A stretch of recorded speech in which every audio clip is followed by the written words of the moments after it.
Hello students, welcome back to career commerce academy. Students, आज के video में हम करेंगे लिक्विडिटी रेशियोज।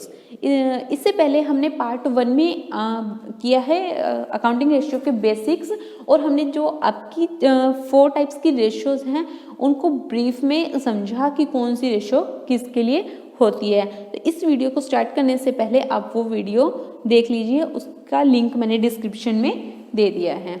आज की वीडियो में हम करते हैं लिक्विडिटी रेशियोज। देखिए, लिक्विडिटी रेशियो जैसा कि हमने पहले वीडियो में डिस्कस किया था, क्या होता है, ये आपकी शॉर्ट टर्म सॉल्वेंसी रेशियो होती है। इसमें हम क्या देखते हैं कि हम अपनी करंट लायबिलिटीज को टाइम पर पे कर सकते हैं या नहीं। इसमें हम क्या देखते हैं, अपनी एबिलिटी टू पे short term liabilities.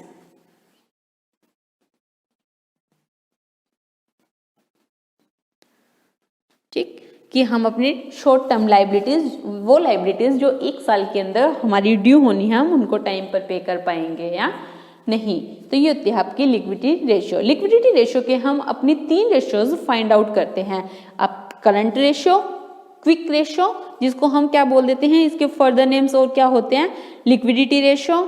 Quick ratio को हम और क्या बोल देते हैं, आपकी लिक्विडिटी रेशियो या एसिड टेस्ट रेशियो। ये तीनों ही इसके नाम होते हैं। एंड थर्ड वन आपकी कौन सी होती है, एब्सोल्यूट लिक्विडिटी रेशियो, या फिर हम इसको क्या बोल देते हैं, कैश रेशियो। ठीक है, तो सबसे पहले देखिए, तीनों में ही आपकी क्या होता है, जो डिनोमिनेटर है वो सेम होता है। मीन्स आपको क्या है, देखो हमने क्या कहा था कि लिक्विडिटी रेशियो क्या होती है, हमें अपनी क्या देखनी है, जो हमारी करंट लायबिलिटीज है हम उनको टाइम पे कर सकते हैं या नहीं। तो तीनों में हमारा जो डिनोमिनेटर है वो क्या रहेगा, करंट लायबिलिटी। लेकिन अब तीनों रेशियो के हिसाब से ऊपर का असेट्स वाला जो पार्ट है वो चेंज हो जाएगा। सॉरी देखो, करंट रेशियो में क्या आएगी आपकी, current assets divided by current liabilities. Quick ratio में क्या आएगी आपकी, क्विक असेट्स या liquid assets divided by current liabilities. और एब्सोल्यूट लिक्विडिटी या कैश रेशियो में क्या आएगा आपको ऊपर, कैश या cash equivalent divided by current liabilities. देखिए, ये सारी स्पेसिफिक टर्म्स को लर्न कराने के लिए मैंने एक तरीका देखा है कि ऐसी सारी टर्म्स लर्न करने की बजाय आप क्या कीजिए, अच्छे से अपनी बैलेंस शीट का परफॉर्मा याद कर लीजिए।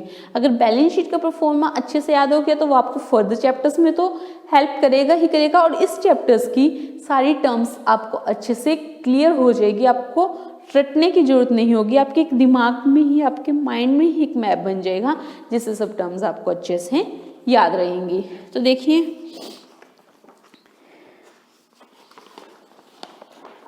ये है आपकी बैलेंस शीट की का फॉर्मेट। देखिए, आपकी क्या होती है, अकाउंटिंग इक्वेशन होती है। अकाउंटिंग इक्वेशन आपकी क्या होती है, capital plus liability is equal to assets, यही होती है आपकी। यही क्या है आपकी, ऐसे ही आपकी बैलेंस शीट बनती है। हमने बैलेंस शीट बनाई थी, इधर हम क्या लेते हैं, अपनी कैपिटल और लायबिलिटीज, और इधर क्या लेते हैं हम, अपनी असेट्स। अब न्यू फॉर्मेट के अकॉर्डिंग हमने क्या किया, उन्होंने इसको वर्टिकल फॉर्म में बना दिया है। तो देखिए, उसमें आपका कैसे बनता है, आपकी फर्स्ट पार्ट जो आपका क्या होता है, लायबिलिटी और कैपिटल का, इन्होंने क्या नाम दे दिया, इक्विटी एंड लायबिलिटी। उसमें आपके क्या होते हैं, 3 हेड होते हैं, share holder funds, non current liabilities and current liabilities. Share holder funds में आपका क्या आता है, शेयर कैपिटल। शेयर कैपिटल में कौन कौन सी, preference and equity capital, reserve and surplus and profit and loss का क्रेडिट बैलेंस, और अगर डेबिट बैलेंस हो तो वो माइनस हो जाता है। ठीक है, अगर डेबिट बैलेंस है तो। फिर नॉन करंट लायबिलिटीज होती हैं आपकी, जिसमें long term borrowings, long term provisions and other long term liabilities होती है। लास्ट क्या होता है आपकी, करंट लायबिलिटीज। ठीक है, करंट लायबिलिटीज में आपकी सारी चीजें आ जाती है, क्या क्या, जो वो लायबिलिटीज आपको विद इन 1 ईयर जिनको पे करना है। क्या होता है आपकी short term borrowings. Short term borrowings जो आपने 1 साल के से कम टाइम पीरियड तक, जो विद इन 1 ईयर आपको पे करना है। इसका एग्जांपल जैसे बैंक ओवरड्राफ्ट। आपके ट्रेड पेबल्स आते हैं, ट्रेड पेबल्स में दोनों आ जाते हैं, आपके बीपी भी और क्या, क्रेडिटर्स भी। ठीक, अदर करंट लाइबिलिटीज जैसे unpaid dividend, unaccrued income. Unaccrued income means ऐसी इनकम जो आपको रिसीव तो हो गई है लेकिन आपने अभी तक अर्न नहीं की। जैसे आप एडवांस फीस दे देते हैं, आपने फीस तो 1 ही तारीख को दे दी लेकिन वो ड्यू कब होगी, 30th ऑफ दैट मंथ, उस मंथ की लास्ट डेट को।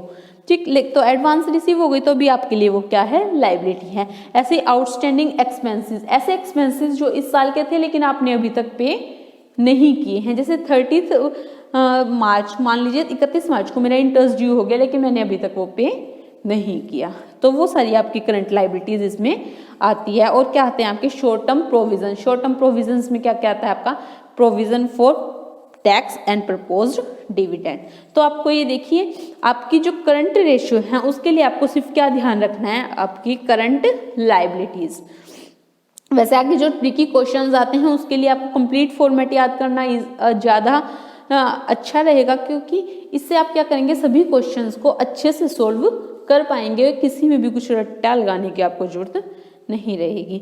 तो ये करिए तीनों टर्म्स को हमने मिला दिया, share holder fund, non current liabilities और करंट लाइबिलिटीज आपका क्या हो जाता है, जो आपकी बैलेंस शीट की इक्विटी और शेयर लाइबिलिटी हेड है वो टोटल हो जाएगा। नेक्स्ट आता है आपका असेट साइड। ठीक, असेट साइड में आपकी दो कॉलम होती है, नॉन करंट असेट्स और current assets. Non current assets में क्या क्या आती है आपकी, फिक्स असेट्स, टेंजिबल और इंटेंजिबल दोनों तरह की। नॉन करंट इन्वेस्टमेंट जो आपने लॉन्ग टर्म पर्पस के लिए इन्वेस्टमेंट्स की हैं, long term loans and advances जो आपने लंबे टाइम के लिए क्या किए हैं, किसी को लोन या एडवांसेस कुछ पे किए हैं। और अदर करंट लाइबिलिटीज जैसे कि आपका क्या आ जाता है इसमें, आपका other non current assets, current नहीं, अदर नॉन करंट असेट्स इसके अंदर आ जाती है। जैसे आपकी प्लांट एंड मशीनरी, बिल्डिंग्स, इस ऐसे ही कुछ और। नेक्स्ट आपकी करंट असेट्स। करंट असेट्स में करंट इन्वेस्टमेंट, जो वो इन्वेस्टमेंट जो 1 साल के अंदर आपकी ड्यू होने वाली है। इन्वेंट्रीज आपका स्टॉक आता है, आपके ट्रेड रिसीवेबल्स आते हैं। ट्रेड रिसीवेबल्स में दोनों आ जाते हैं आपके क्या, BR और डेटर्स। इसमें से हम प्रोविजन क्या कर देते हैं, माइनस कर देते हैं। कैश और cash equivalent, short term loan and advances अगर आपने किसी को दिए हैं तो। और अदर करंट असेट्स जैसे प्रीपेड एक्सपेंसेस, कोई एक्सपेंसेस अगले साल का था आपने इस साल पे कर दिया। एक्रूड इनकम, ऐसी इनकम जो अर्न तो हो गई है लेकिन अभी तक आपको रिसीव नहीं हुई, और ऐसे ही अगर आपने कोई एडवांस टैक्स पे किया है तो वो। तो इस फॉर्मेट को आपको अच्छे से याद करना है। अगर ये फॉर्मेट अच्छे से याद हो गया तो आप अपनी रेशियोज के डिफरेंट टर्म्स को इजीली कैलकुलेट कर सकते हैं और फिर रेशियो को फाइंड आउट कर सकते हैं। देखो इस फॉर्मेट से हमने क्या सीखा कि हमें एक रेशियो, एक इक्वेशन बना के चलनी है, और जब जैसे भी क्वेश्चन होगा हम इस इक्वेशन में रखेंगे और वो क्वेश्चन की डिफरेंट टर्म्स को फाइंड आउट कर लेंगे। तो देखिए इसमें हमने क्या देखा, आपकी जो लाइबिलिटी साइड की थी, इक्विटी या फिर इक्विटी को क्या बोलते हैं हम, share capital, plus non current liability plus current liability किसकी इक्वल होती है आपकी, is equal to non current asset plus current assets. तो अब इनमें से कुछ भी दिया हो आपको, अब देखिए नॉन करंट लाइबिलिटी और करंट लाइबिलिटी अगर इन दोनों को हम मिला देते तो क्या बन जाती है आपकी टोटल लाइबिलिटी। और अगर हम नॉन करंट असेट और करंट असेट्स को मिला देते तो आपकी क्या बन जाती है, टोटल असेट्स। तो अगर आपकी क्या हो जाए, equity plus total liability is equal to क्या होता है आपकी टोटल असेट्स के। ठीक है, आपको बस ये ध्यान रखना है, उसके बाद चाहे कितना ही ट्रिकी से ट्रिकी क्वेश्चन एग्जाम में पूछ ले आप इजिली सोल्व कर पाएंगे। ठीक है, तो देखो अब वीडियो देखते हैं क्या कहा है हमने वीडियो में। रेशियोज में देखो आपका क्या रेशियो है, सबसे पहले करंट रेशियो। करंट रेशियो का फॉर्मूला क्या होता है आपकी, current assets divided by current liabilities. अब करंट असेट्स क्या क्या होती है, आपको अपना फॉर्म क्या करना है, फॉर्मेट याद करना है। तो करंट असेट्स में आपका क्या क्या आ जाएगा, करंट इन्वेस्टमेंट, क्या क्या आ जाएगा आपका करंट असेट्स में,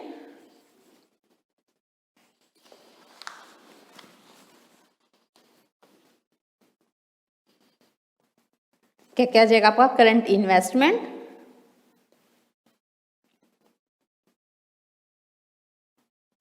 प्लस इन्वेंट्रीज प्लस आपके ट्रेड रिसीवेबल्स, प्लस क्या आ जाएंगे आपके trade receivables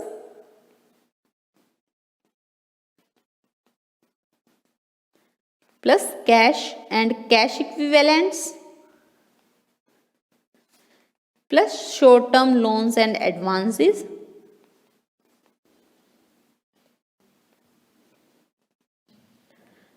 plus other current liabilities. Other current में क्या क्या जाता है, plus prepaid expenses plus accrued income and plus advance tax. तो ये सारी हो गई आपकी करंट असेट्स की टर्म। तो अब आपको अगर फॉर्मेट याद है, आप इस फॉर्मेट को 2 से 3 बार बना के देखना, आपको ये फॉर्मेट इजीली याद हो जाएगा। बहुत इजी फॉर्मेट है, आपको सिर्फ ये फॉर्मेट लर्न करना है। तो ये हो गई आपकी करंट असेट्स, ठीक है। अब करंट लाइबिलिटी, ऐसे ही हम फॉर्मेट से क्या करेंगे, करंट लाइबिलिटीज निकाल लेंगे, ठीक है। अब करंट लाइबिलिटीज में क्या क्या आ जाएगा आपका,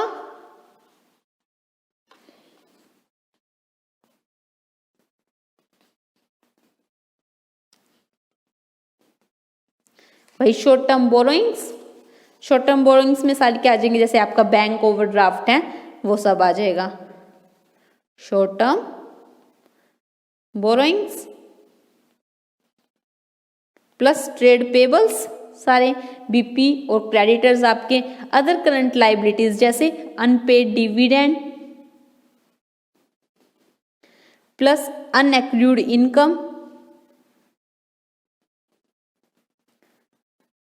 आउटस्टैंडिंग एक्सपेंसेस और शॉर्ट टर्म प्रोविजंस जैसे प्रोविजन फॉर टैक्स और एडवांस टैक्स। एडवांस टैक्स नहीं, वो तो करंट एसेट होती है। ये क्या हो जाएगा, प्रपोज डिविडेंड। ऐसा डिविडेंड जो आपने प्रपोज कर दिया इस साल आपको पे करना है, और अगर वो कोई आपने फिर पे किया है, ठीक है। तो ये हो गई आपकी करंट लाइबिलिटीज, ठीक है। समझ आ गया, आपकी होती है करंट असेट्स, ये करंट लाइबिलिटीज। तो ये सब निकाल के हम इनको डिवाइड कर देंगे तो आपका क्या आ जाएगा, करंट रेशियो, ठीक है। नेक्स्ट देखिए क्या कहते हैं, क्विक रेशियो।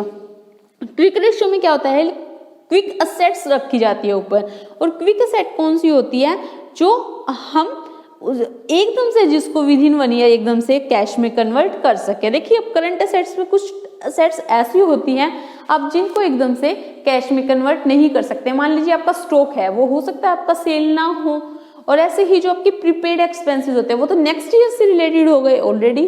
प्रीपेड एक्सपेंसेस की तो डेफिनेशन ही होती है ना कि वो अगले साल से रिलेटेड होते हैं, लेकिन हमने इस साल पे कर दिए होते हैं। तो अगर आपकी करंट असेट्स में से, अगर हम आपकी करंट असेट्स में से क्या कर दें, 2 चीजों को माइनस कर दें, किसको, आपकी इन्वेंट्री को और आपके प्रीपेड एक्सपेंसेस को हम क्या कर दें, माइनस कर दें, तो आपके पास जो बचेगा वो क्या हो जाएगी, आपकी क्विक असेट्स आ जाएंगी, ठीक है। नेक्स्ट लास्ट क्या होता है आपका, अब्सोल्यूट रेशियो कैश। इसमें हम सिर्फ किसको लेते हैं, कैश और कैश इक्विवेलेंट, वो अमाउंट जिसको हम उसी टाइम विद इन 1 मंथ किसमें कैश में कन्वर्ट कर सके। तो इसमें हम सिर्फ लेते ही कैश या कैश इक्विवेलेंट्स, मीन्स जो आपके डिमांड ड्राफ्ट्स होते हैं, जैसे ही आपने डिमांड किया आपको कैश मिल जाएगा, या आपका बैंक बैलेंस या कैश, सिर्फ 3 टर्म्स इसमें ये आती है, ठीक है। आई होप कि तीनों रेशियो आपको अच्छे से समझ आ गई होगी। आपका जो आइडल रेशियो होता है, करंट रेशियो का क्या होता है, 2:1, लिक्विड का क्या होता है 1:1, और कैश रेशियो का क्या होता है 0.67:1, ठीक। मीन्स आपकी जो करंट असेट्स है वो 2 गुनी होनी चाहिए, किससे, करंट लाइबिलिटी से, और क्विक असेट्स आपकी इक्वल होनी चाहिए, और जो आपका कैश है वो मिनिमम 0.67% आपका होना चाहिए, ठीक है। तो देखिए अब देखते हैं किसका practical questions related to liquidity ratio. देखो सबसे पहला क्वेश्चन क्या कह रहा है कि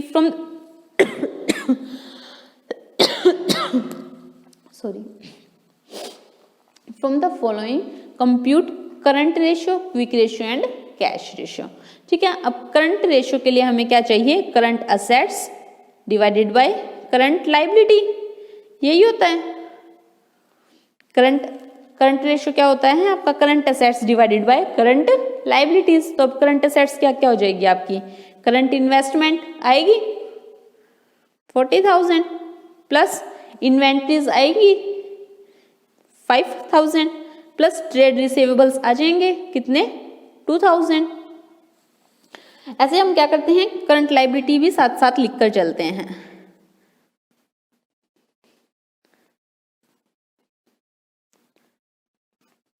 ठीक है, short term borrowings, short term borrowings किस में आती है आपकी, किसमें, करंट लायबिलिटीज में।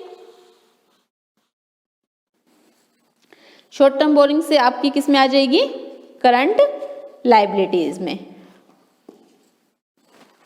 कितने की है वो, 20,000, तो यहां लिख देंगे। प्लस ट्रेड पेबल्स, ये भी करंट लायबिलिटी होती है, तो यहां लिख देंगे। नेक्स्ट प्रीपेड एक्सपेंस क्या होती है आपकी, करंट असेट्स 2,000 की, यहां लिख देंगे। नेक्स्ट शॉर्ट टर्म प्रोविजंस, ये क्या होते हैं आपके, करंट लायबिलिटीज में आती हैं आपकी, तो किस कहाँ लिख देंगे हम, यहाँ लिख देंगे। फिर अदर करंट लायबिलिटीज ऑब्वियसली यहाँ आएगा। Next short term loans and advances क्या हो गए आपके, करंट असेट्स, तो यहाँ पे आ जाएगा। टेंजिबल फिक्स असेट्स किसी में भी नहीं आएगा, क्योंकि आपकी फिक्स असेट्स हम इसमें लेते ही नहीं हैं। नेक्स्ट कैश और कैश इक्विवेलेंट्स आपकी करंट असेट्स में आ जाएगा। एंड नेक्स्ट एडवांस टैक्स भी आपकी करंट असेट्स में आ जाएगा। ठीक है, तो टोटल आपकी करंट असेट्स का टोटल कितना हो गया, 40, 45, 47, 49, 53, 63 और 71, कितना हो गया 71,000। और आपका करंट लायबिलिटीज का कितना हो गया 30,500। ठीक, तो करंट रेशियो आपका क्या आ जाएगा,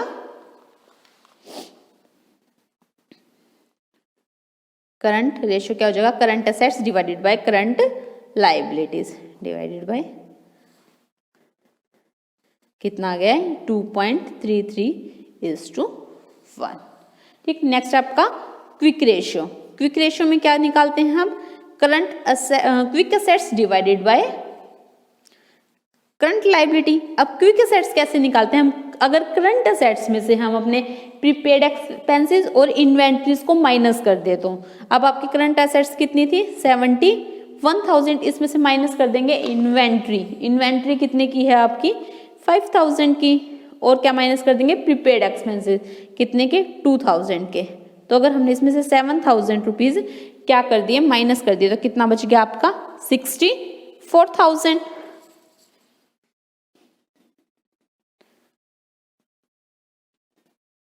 और एक और चीज क्या टर्म कर देंगे हम, एडवांस टैक्स, क्योंकि ये भी तो हमने अगले साल के लिए ही पे कर दिया ना, अगले साल का इस साल पे किया हमने एडवांस टैक्स, तो हम 8,000 का ये एडवांस टैक्स पे माइनस कर देंगे। तो आपके पास कितना बच गया 56,000 अमाउंट बच गई। तो क्विक रेशियो आपकी क्या हो जाएगी, quick assets divided by current liabilities 30,500। तो ये रेशियो आपका कितना आ गया 1.84:1। ठीक है, लास्ट आपको क्या निकालना है, आपको कैश रेशियो। कैश रेशियो क्या कहता है, कैश और cash equivalent divided by current liabilities. आपकी कैश और कैश इक्विवेलेंट्स कितने हैं 10,000 के, कितने के 10,000 के, और करंट लायबिलिटीज कितने की है आपकी 30,500 की। तो ये रेशियो आपका आ जाएगा 0. ये आ जाएगा नियर अबाउट आपका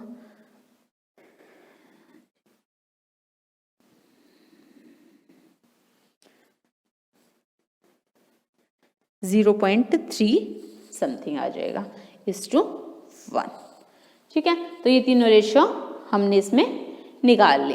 ठीक है, अब कुछ और क्वेश्चंस देखते हैं ट्रिकी जो एग्जाम में पूछे जाते हैं। देखिए नेक्स्ट क्वेश्चन क्या कह रहा है, a company had current assets of ₹4 lakh and current liability of ₹1 lakh. ठीक है, उसके पास करंट असेट्स इतने की है और करंट लायबिलिटी इतने की है, तो करंट रेशियो सिंपल आपकी क्या होती है, current ratio current assets divided by current liability. तो करंट असेट्स कितनी है आपकी 4 लाख की डिवाइडेड बाय 1 लाख की आपकी क्या है करंट लायबिलिटी। लेकिन क्या कह रहा है, आफ्टरवर्ड इट परचेज, जब ये खरीद ली तो इसके बाद क्या हुआ है, सॉरी आफ्टरवर्ड इसके बाद क्या हुआ, it purchase goods for ₹50,000 on credit. उन्होंने क्रेडिट पे 50,000 रुपये का सामान और खरीद लिया।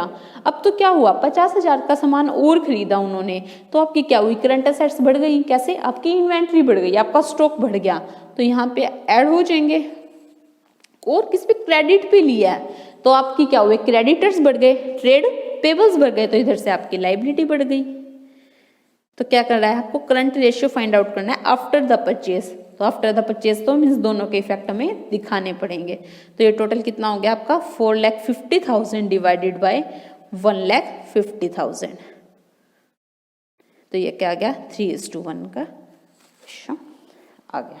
ठीक है, ऐसे ही मान लीजिए इसी क्वेश्चन में क्या कह देता कि हमने एक आपकी जो क्रेडिटर्स थे उसको पेमेंट कर दी 50,000 रुपए की, तो उस केस में क्या हो जाता, अब पे किया है आपका क्रेडिटर्स को, तो ऊपर तो आपका क्या हुआ, कैश कम हो गया। तो क्या करते हैं हम, 4 लाख में से 50,000 रुपए माइनस कर देते हैं, और नीचे आपके क्या हुए, क्रेडिटर्स कम हो गए, तो नीचे भी 1 लाख में से क्या करते हैं हम 50,000 रुपए माइनस कर देते हैं। तो ये क्या जाता है आपका 3,50,000 डिवाइडेड बाय 50,000। तो ये आ जाता है आपका 7:1 की रेशियो। ठीक है, कैसे इफेक्ट दिखाना है समझ आया।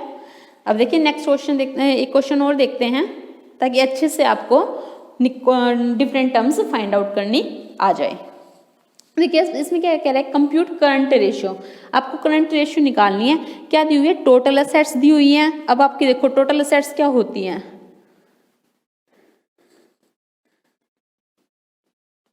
आपकी non current assets plus current assets, यही होती है आपकी। क्या हुआ, दिया हुआ है शेयर होल्डर फंड दिया हुआ है, नॉन करंट लायबिलिटी दी हुई है और नॉन करंट असेट्स दी हुई है। तो अब देखो आपकी टोटल असेट्स दी हुई है कितने की 1 लाख की, इधर से आपकी क्या दी हुई है, नॉन करंट असेट्स दी हुई है 50,000 की, तो हमारी करंट असेट्स निकल जाएगी। करंट असेट्स कितने की आ जाएगी हमारी 1 लाख माइनस 50,000, कितने की आ गई 50,000 की। ठीक है, अब करंट लायबिलिटी और चाहिए। करंट रेशियो के लिए हमें क्या चाहिए, करंट रेशियो का फॉर्मूला क्या होता है, करंट रेशियो का आपका फॉर्मूला क्या होता है, current assets divided by current liability. अब करंट असेट्स तो मिल गई, अब करंट लायबिलिटी कैसे निकाले, तो देखिए हमने अभी पढ़ा था पीछे, क्या होता है share holder funds plus total liabilities is equal to क्या होता है आपका टोटल असेट्स के। कैसे क्या निकाला था हमने, share holder fund plus non current liability plus current liability is equal to total assets. ठीक है, अब देखिए शेयर होल्डर फंड दिया हुआ है कितने का 60,000 का, प्लस नॉन करंट लायबिलिटी भी दी हुई है कितने की 20,000 की, प्लस करंट लायबिलिटी नहीं है हमारे पास, और इधर हमें क्या दिया हुआ है टोटल असेट्स दी हुई है कितने की 1 लाख की। तो अब करंट लायबिलिटी यहां से निकल जाएगी, करंट लायबिलिटीज कितने की आ गई आपके यहां से 1 लाख में से ये इधर जाकर माइनस के हो जाएंगे, माइनस 80,000, कितना आ गया आपका 20,000। ठीक, तो अब आपके पास क्या होगा, करंट असेट्स भी हो गई और करंट लायबिलिटीज भी हो गई। तो आप क्या निकाल लेंगे अपना easily current ratio find out कर लेंगे। आपका करंट रेशियो क्या आ जाएगा,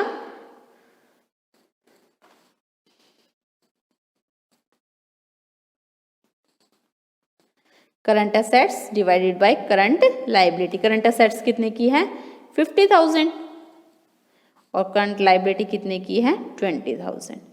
तो ये आ गया आपका 2.5:1। ठीक है, आज की वीडियो में इतना ही। आई होप आपको सब कुछ समझ अच्छे से आ गया होगा। अच्छे से समझ आ गया तो प्लीज़ मेरी वीडियो को लाइक करें और अपने फ्रेंड्स में इसे शेयर कीजिए और प्लीज़ मेरे चैनल को सब्सक्राइब जरूर कीजिएगा। Thank you.